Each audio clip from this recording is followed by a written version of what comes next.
আসসালামু আলাইকুম। সম্প্রতি চাকরি পরীক্ষা প্রশ্ন সমাধান।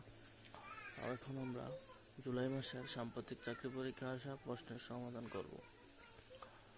1 নম্বর আছে, সরল বাক্যের প্রধান অংশ কয়টি? সরল বাক্যের প্রধান অংশ হচ্ছে 2টি।